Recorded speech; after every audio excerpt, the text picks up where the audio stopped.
Pesilat jadi dungu kalau dia diperintah oleh politisi. Oke, saya mau untuk penjelasan bagaimana cara berbangsa yang baik pada saat sekarang ini. Kita tenang saat ini. Silakan. Berdiri tidak boleh berdiri. Kalau bangsa itu kita rumuskan sebagai orang, di dalamnya ada dua materi. Materi Tuhan dan materi Tuhan. Bangsa itu hanya disebut bangsa kalau dia terikat oleh semacam prinsip.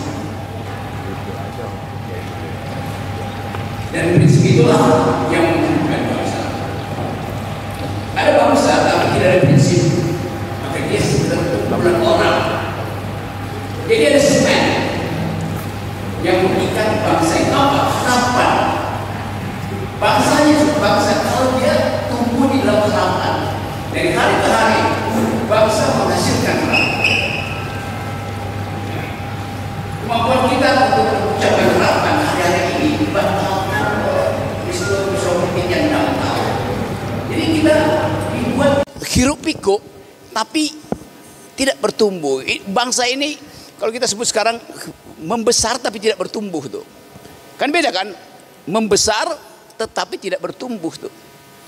Punya hati tapi tidak setia.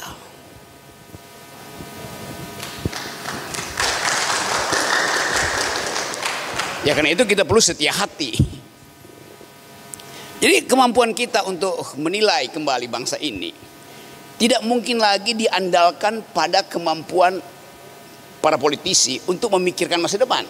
Mereka sibuk untuk mengembalikan uang yang dikeluarkan selama kampanye.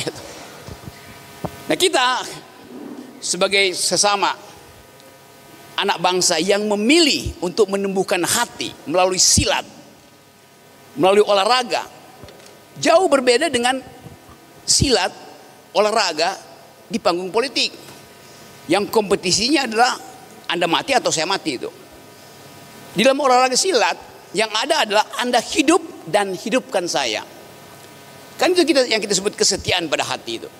Jadi relevan sekali kalau kita bertemu hari ini dan memikirkan sumber energi rohani untuk merawat bangsa ini bukan ada di panggung DPR, tapi ada di Pondok Haji PSHT. Wah, luar biasa. Ada di Pondok Hati Setia Hati Teraten. Luar biasa. Oke Bang, Ya. tadi sudah cukup membuat, sepertinya sudah agak panas sedikit ini. Walaupun cuma baru 1 menit berbicara panas. Sekarang ini Bang, kan kita ini sebagai warga negara Republik Indonesia. Okay. Kita mempunyai hukum katanya yang menjadi dasar. Tetapi ketika ada satu perkara bahwa hukum itu sudah selesai dan diputuskan oleh negara, kemudian setelah putusan negara itu sudah diputuskan, tetapi ternyata masih ada gerakan untuk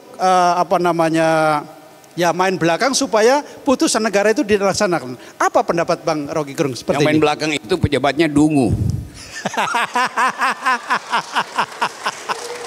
Kan kalau kita nyatakan ini negara hukum, hukum sudah memutuskan. Fungsi pejabat adalah mencatat keputusan itu. Setelah mencatat, terbitkan SK-nya. Itu yang namanya administrasi hukum. Jadi kalau hukum sudah diputuskan, fungsi birokrasi mencatat dan menerbitkan kertas yang namanya keputusan. Begitu cara berpikir akal sehat. Negara hukum artinya kita yang berbeda harus sama di hukum yang satu itu. Nah, kadang-kala mereka yang belajar hukum, profesor hukum bilang adil itu artinya kita sama di depan hukum. Enggak. Hukum yang harus sama di depan kita yang berbeda. Itu maksudnya. Namanya itu pejabat-pejabat yang menerangkan dengan terbalik itu kuda-kudanya itu nggak kuat. Jadi saya balik lagi Pak, bahwa banyak hal di negeri ini yang sudah diputuskan oleh hukum dibatalkan oleh politik. Kan ngaco kan? Yang sudah diputuskan oleh hukum dibatalkan oleh arogansi, oleh kesombongan. Nah kita diajarkan, saya sekarang pengurus Federasi Panjat Tebing Indonesia tuh. 2 bulan lalu saya bawa atlet saya ke Paris Olimpiade dan bawa pulang emas. Lalu saya masih dianggap sebagai penghujat negara. Tidak bermanfaat bangga. Loh, saya bawa pulang medali emas. Saya nggak bawa pulang cincin yang gede-gede di sini, cincin emas, enggak. Saya bawa sebagai simbol bahwa saya mencintai bangsa ini tuh. Jadi sebetulnya banyak prestasi dari siapapun yang tidak mungkin dimintakan penghargaan selain kejujuran kita untuk mengatakan ini demi bangsa. PSHT berkumpul demi bangsa, bukan demi organisasi. Karena itu organisasinya mesti bersih itu. Jadi nah, saya nggak tahu apakah di PSHT orang tahu tentang bangsa, tapi yang berkuasa bangsat-bangsat. Banyak di situ, banyak di dalam semua komunitas olahraga, federasi atau profesi kan. Karena tidak paham bahwa organisasi itu mengatur dirinya sendiri, punya hukum sendiri itu. Kemuliaan dari organisasi adalah patuh pada gurunya itu. Tidak perlu patuh pada pemerintah sebetulnya. Pemerintah cuma kasih stempel. Dan stempel itu adalah hak untuk dianggap bahwa ini sebuah organisasi itu. Tetapi energi batin yang harus dialirkan adalah kepatuhan pada guru. Itu yang namanya disiplin. Disiplin itu dari kata Inggris, disciple. Disciple artinya murid. Orang Yunani bilang disiplinus, artinya tunduk. Jadi ada dua hal yang penting.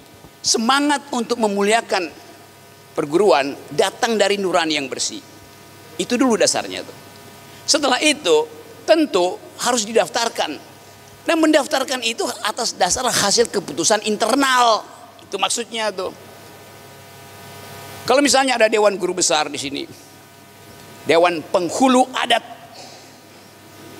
Padepokan, apapun namanya, itu dipilih oleh mereka yang menganggap bahwa ada kemuliaan di dalam panitia itu. Mau disebut penghulu, dewan guru, dewan syuro, tetapi itu adalah etika di dalam kita tuh. Nah, etika itu yang mesti dipertahankan. Jadi dasar dari setiap organisasi, apalagi organisasi yang mengandalkan hati nurani, etika itu, kita peka terhadap ketidakjujuran, kita peka terhadap ketidakbenaran tuh.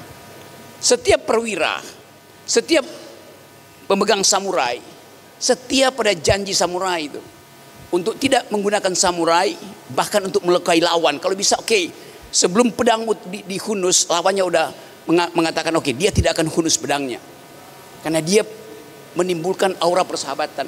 Jadi kalau aura persaudaraan itu tidak timbul, akibatnya organisasi menjadi bisnis. Bahaya di situ, cari keuntungan. Nah, kemajuan organisasi ditentukan oleh harga diri dari si pemimpin sendiri. Seringkali harga dirinya hasil dibeli itu.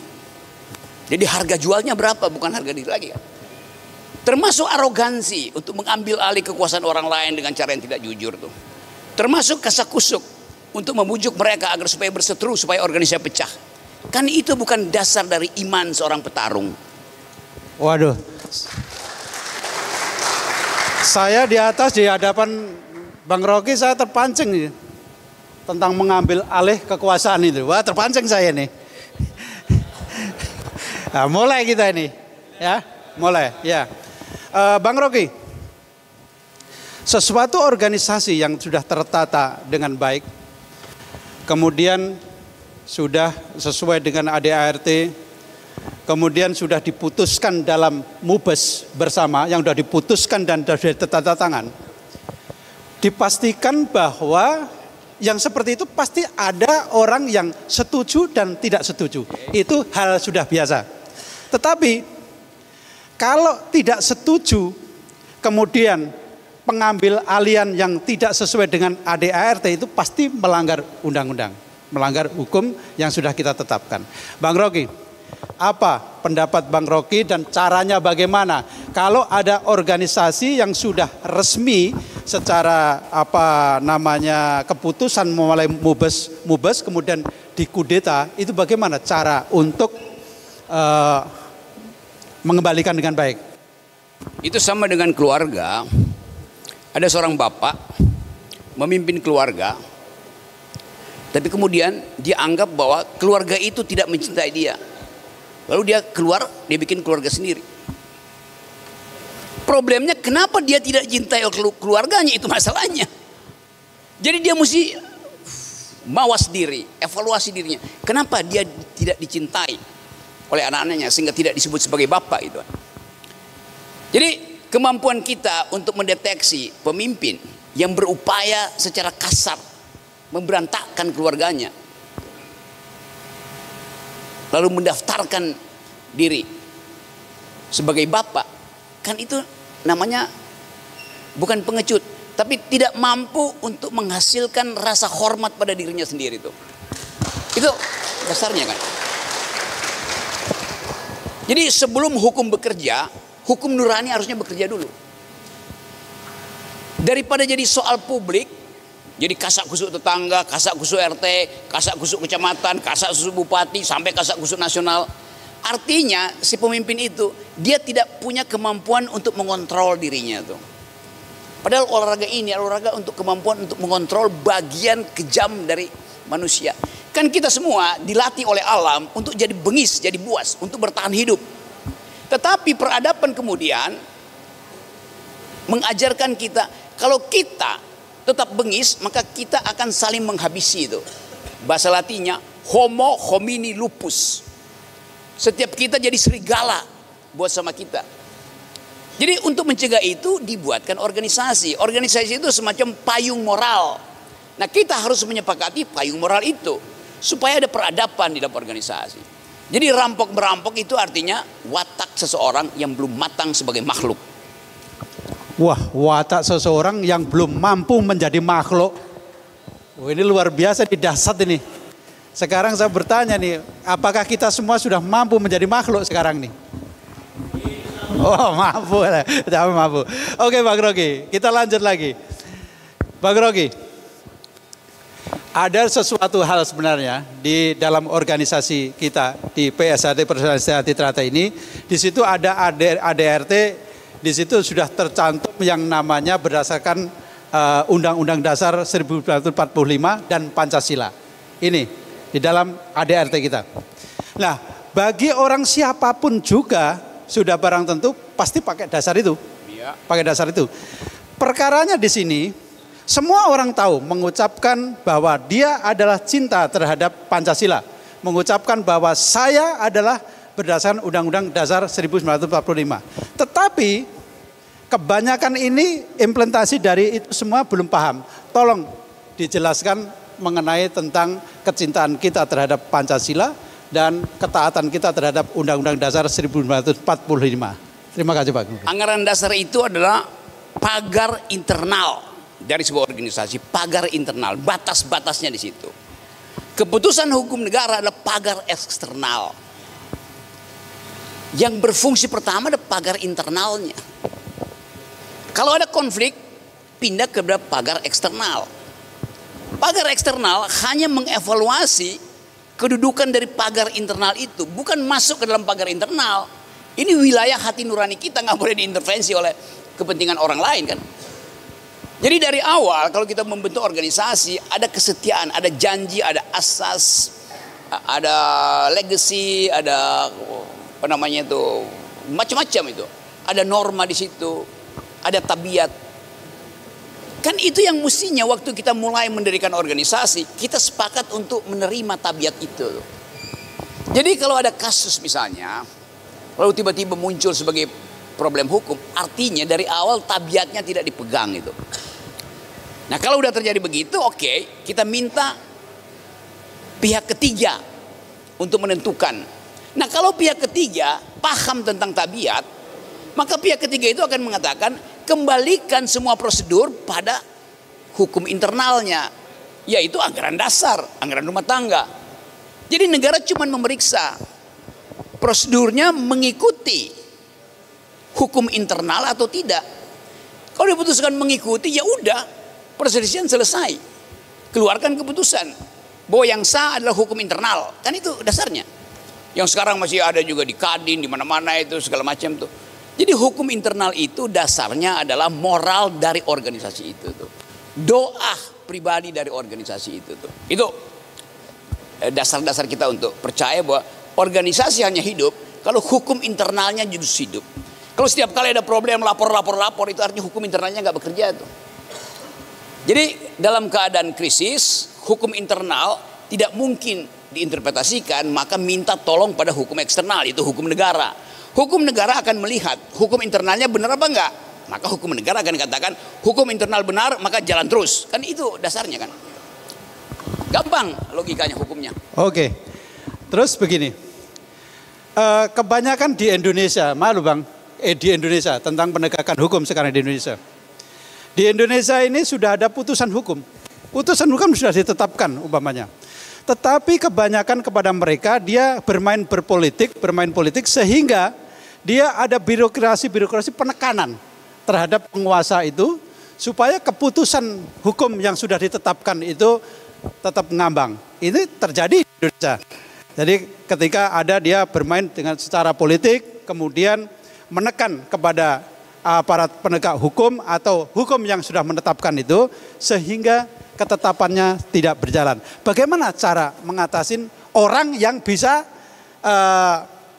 menegakkan hukum betul yang tadi sudah diterangkan dari awal, kan sudah bahwa hukum yang sudah ditetapkan harus ditaati. Dan pada saat sekarang kebanyakan adalah birokrasi tentang politik. Bagaimana Bang?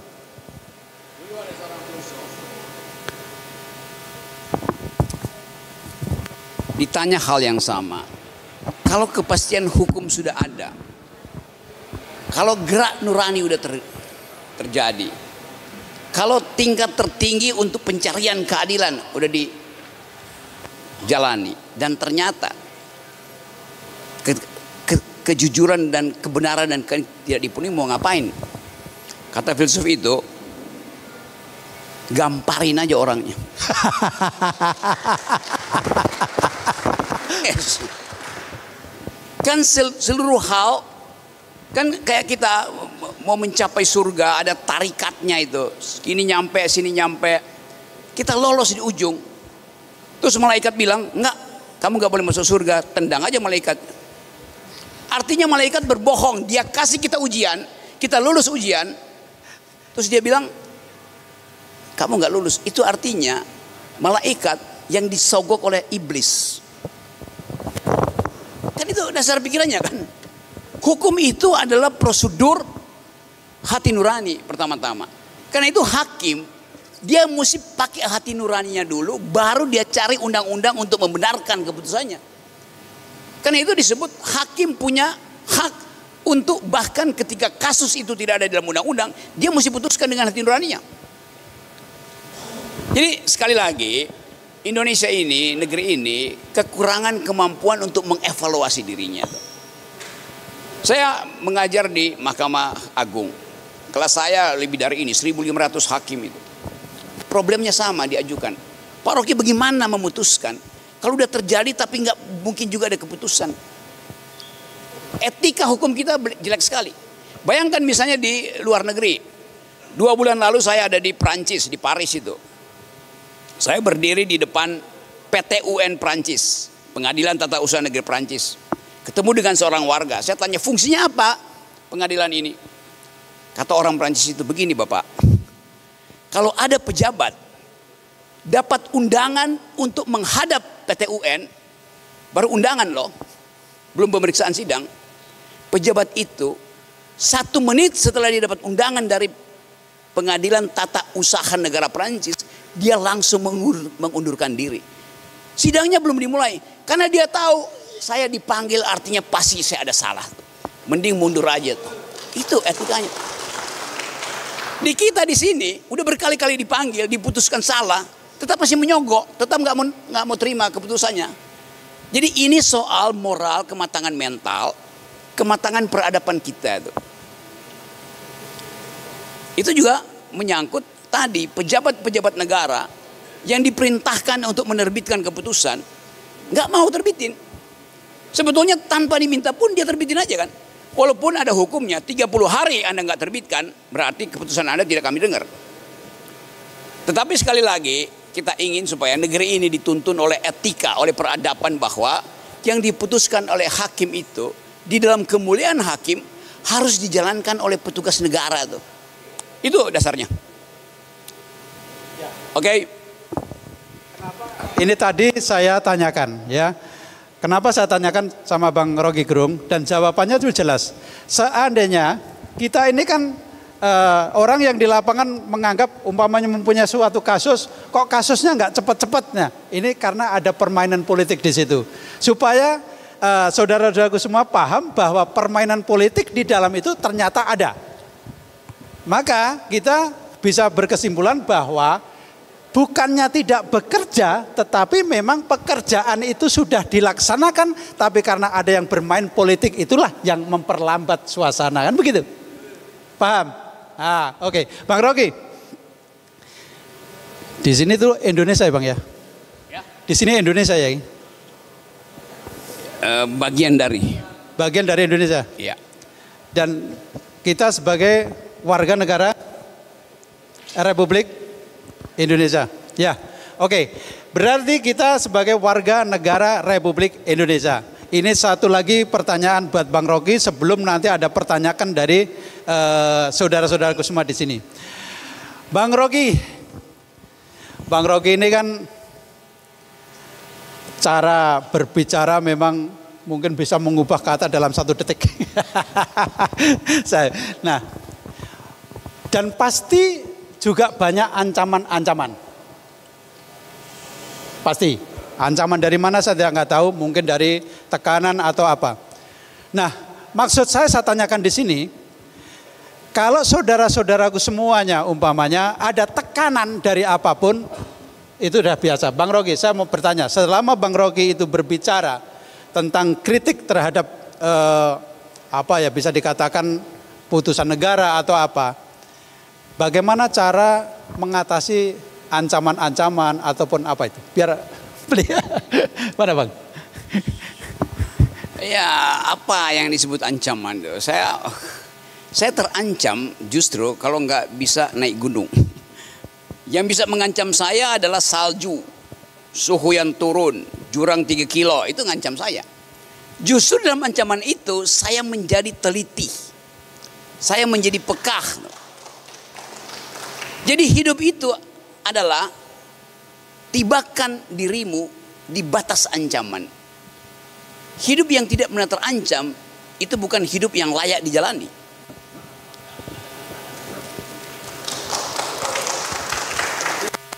Soal ancaman politik, WA saya ini setiap hari disadap.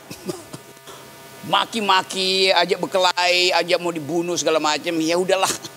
Kalau memang berani datang aja kan, nggak ada soal kan. Jadi ngancam itu artinya begitu banyak orang yang takut menghadapi kejujuran dan kebenaran, karena itu dia ngancam. Ya, jadi jangan, kita ini sebagai pendekar kan, pendekar ya. Ya pendekar itu jangan sampai takut diancam. Tadi sudah diterangkan ini. Makanya saya bertanya, diancam itu jangan takut karena banyaknya orang yang diancam itu berarti kebenaran. Nah, sekarang daripada saya kan, ini kan semua ada senior saya Bang. Ya kita ngobrol. Ya ngobrol, ini senior saya Bang. Nah, apa aja soal. Nah, sekarang tolong Bang, jelaskan lagi tentang tadi kan, tentang ada kenegaraan tadi, berbangsa dan bernegara tadi. Ini tadi saya ini pada teman, dia akan bertanya langsung kepada Bang. Pada saat sekarang kita saya ini tadi keterangan dari Bang Rocky, saya rasa sudah cukup bagi kita semuanya untuk menerima keterangan tadi.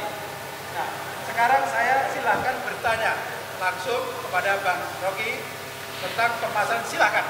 Saya membuka satu dulu ya sama Mas Agus Susilo. Silakan Mas. Ya. Terima kasih. Selamat siang Bang Rocky. Tadi sebetulnya kita moderator menyebut soal perjanjian luhur. Kalau di bahasa Latin sebetulnya perjanjian luhur itu kan bersifat mengikat. Dan kita itu punya forum namanya parapatan luhur itu sama dengan kongres, sama dengan musyawarah besar, MUBES. Nah, perjanjian luhur yang dihasilkan melalui proses yang sangat demokratis dan itu bersifat mengikat, yang semuanya disepakati konsensus itu oleh para peserta yang hadir di situ.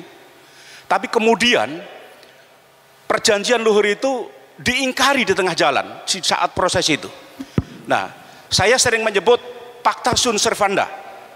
Jadi perjanjian luhur yang mengikat itu kemudian diingkari di tengah jalan. Kemudian kami hasil yang dikasih mandat di dalam parapatan luhur itu kemudian dikudeta di tengah jalan.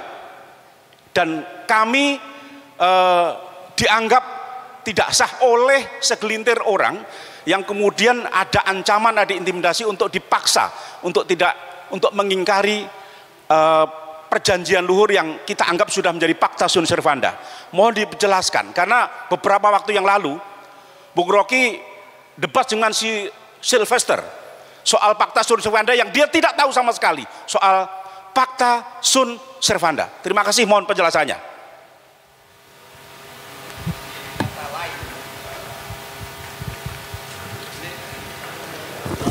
Oke, kata lain dari perjanjian luhur, perjanjian itu adalah sesuatu yang selalu sifatnya luhur, karena itu janji terhadap peradaban. Tetapi komunitas yang membuat janji itu namanya Corpus Justitia. Corpus artinya tubuh, badan, Justitia artinya keadilan. Jadi community of justice bahasa Inggris begitu tuh. Kita menyebut diri komunitas keadilan karena kita tidak ingin ada orang yang tercecer karena ketidakadilan. Kita rangkul yang tidak adil, yang mengalami ketidakadilan. Masalahnya kalau di dalam korpus sendiri ada orang yang mau berbuat tidak adil, kan itu bertentangan dengan prinsip keadilannya kan. Jadi Corpus Justitia, komunitas keadilan ini justru dihidupkan oleh saling percaya di antara antara anggota. Anggota yang merusak dia biasanya dengan sadar keluar dari organisasi, bukan merusak organisasi. Kan kalau ada satu anggota di sini merasa bahwa dia membahayakan organisasi, dia harus keluar. Bukan dia justru mengangkangi organisasi. Saya kasih contoh dalam ilmu kesehatan. Tubuh manusia itu ada banyak sel. Kalau ada satu sel yang rusak oleh Tuhan, diberi dia energi untuk bunuh diri. Sel itu oleh alam semesta dirancang supaya jangan mengganggu sel yang sehat lain. Sel yang mengalami masalah di dalam dirinya, dia akan bunuh diri, namanya apoptosi dalam ilmu kesehatan tuh. Sel itu tahu diri, saya bunuh diri supaya sel yang lain itu tidak terganggu tuh. Kalau dia gagal bunuh diri, dia mengalami metastasi. Metastasi artinya menyebar jadi kanker. Nah, sel yang nggak tahu diri yang menjadi kanker, yang mesti dioperasi, digunting, potong, supaya tidak mengganggu Corpus Justitia ini. Itu maksudnya. Prosesnya ada, teguran pada si sel. Sel, kamu sakit, kenapa masih cawe-cawe gitu. Kasih teguran kedua, dikasih antibiotik, masih bandel. Diterapi, radiologi masih bandel. Ya dibedah, dioperasi, dipotong. Kan begitu jalan pikirannya kan. Kan semua hal yang sudah kita maksimalkan, kalau terhalang oleh sel yang rusak ini, maka selnya hanya mesti dikeluarkan. Itu jawabannya ya. Oke. Ya, sangat jelas ya. Oh, luar biasa, sangat jelas. Oke, kita lanjutkan yang kedua. Tadi yang tanya Mas Purwanto. Silakan Mas Purwanto. Ya, baik. Terima kasih Bang Rocky. Ya. Saya sebelum ini yang melaksanakan Rakernas ini kan namanya organisasi yang bersifat persaudaraan, ilmunya adalah setia hati. Nah, terate itu melambangkan bahwa kita itu bisa hidup di mana saja, bisa di daratan, di gunung, dan itu makna dari ini. Tapi faktanya tadi disampaikan oleh Mas ini sebelumnya, ternyata organisasi ini nggak baik-baik saja. Padahal kan kalau lihat dari judulnya ini tidak harus terjadi seperti itu. Artinya kalau dalam istilah yang populer yang diistilahkan oleh Bang Rocky, kita ini masih berada di lingkungan yang kedunguan gitu ya. Iya kan? Mestinya kan nggak terjadi.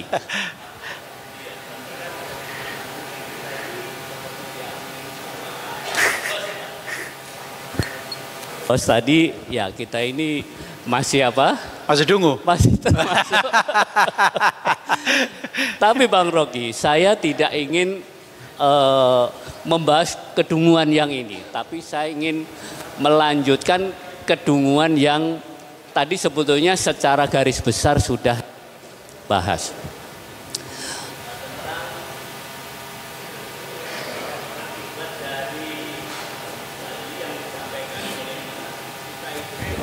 Mike.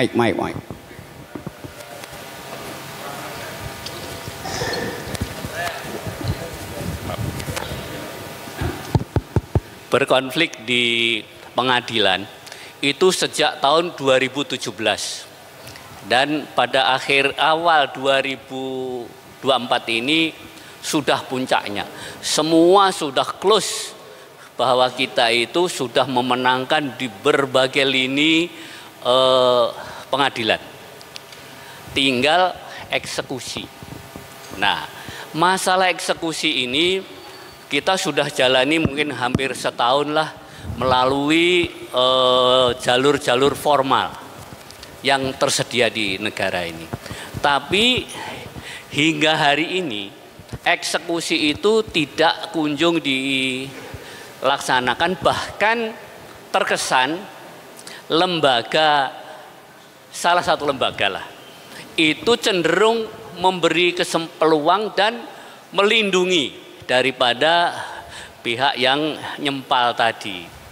Nah, sebetulnya kita ini coba dirangkum saja apa sebenarnya yang akan ditanyakan. Sebagai manusia kan ada batas kesabarannya, ya kan? Dan masih ada satu jalur lagi yang menurut undang-undang itu diperbolehkan. Nah, kalau kita melakukan itu, Bang Rocky, padahal ini sebetulnya tinggal sedikit saja, tinggal diputuskan oret tadi yang itu sudah selesai. Kalau kita melakukan hal seperti itu, apakah kita ini masuk dungu nggak? Untuk ngejar yang kecil itu tadi, ya. Oh begitu Bang Rocky. Sepertinya seperti itu. Supaya pemerintah itu memberi perhatian kepada rakyatnya yang sudah berjalan dengan baik. Oke, udah paham, udah paham. Terima kasih. Udah paham ini. Kepanjangan kan masih Bang Rocky. Coba Bang Rocky, mana?